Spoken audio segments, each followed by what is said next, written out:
الحمد للہ رب العالمین۔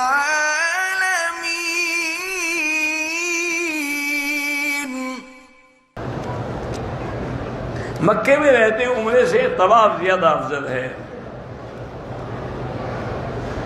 میں نے عمرہ تو کیا ہے لیکن طواف میں میں نے کندھا نہیں نکالا تو کوئی جرمانہ نہیں ہے، سنت سے معلوم ہو گئے۔ مدینے سے واپسی پر احرام کہاں باندھنا ہے؟ احرام وہیں باندھنا ہے جہاں حضور نے باندھا، ذوالحلیفہ جو میقات ہے۔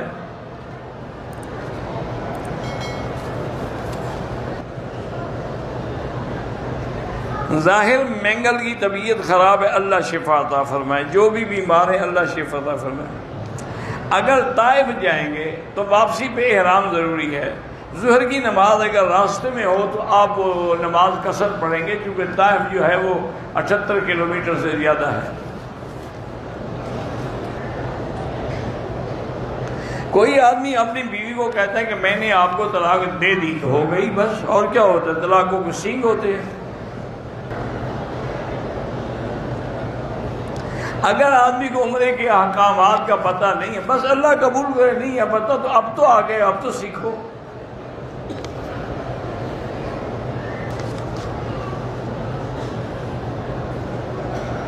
کچھ لوگ مسجد الحرام کے طاخانے میں نماز کی نیت باندھ دیتے ہیں، یہ چونکہ حرم میں ہیں اس لیے ان کی نماز ہو جائے گی۔ باہر ہوں تو اگلی صفیں نظر آنی ضروری ہے۔ اب ہم یہاں نماز ہمیں کون سی اگلی صفیں نظر آ رہی ہیں؟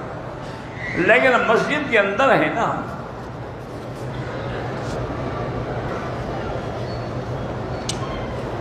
قریبی رشتہ داروں میں جو بہنیں ہیں، بھانجیاں ہیں، ان کے سر پہ ہاتھ پھیر سکتے ہیں۔ عمرے والے ایک دوسرے کے سر پہ اس طرح پھیر سکتے ہیں۔ بیت اللہ میں کسی مقام کو چومنا جائز نہیں ما سوا حجر اسود کے۔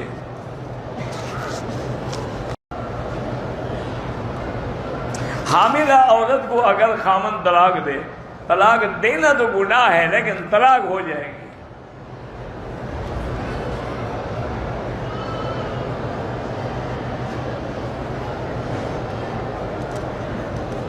کہتے ہیں کہ ہم فقہ پہ زیادہ زور دیتے ہیں، یہی حکم ہمیں اللہ نے دیا ہے، فَلْيَتَفَقَّهُ، یہی حضور نے حکم دیا، مَن يُرِدِ اللَّهُ بِهِ خَيْرًا، جس کے ساتھ اللہ بھلائی چاہتے ہیں اس کو دین کی فقہ عطا فرماتے ہیں۔ اچھا کرتے ہیں جو فقہ پر عمل کرتے ہیں۔ نہیں کرو گے تو تم اگر قرآن پہ عمل کرو تو قرآن سے تو ایک نماز کی رکعتیں بھی آپ ثابت نہیں کر سکتے، کیسے عمل کرو گے؟ حدیث پہ عمل کرو گے، مجھے ایک حدیث میں بتا دیں کہ عشاء کی کتنی رکعتیں ہیں، پہلے کتنی ہیں، فرض کتنے ہیں، فرض کے بعد کتنی ہیں۔ لازم فقہ کے محتاج ہوں، مجتہدین کے دروازے پہ آنا پڑے گا۔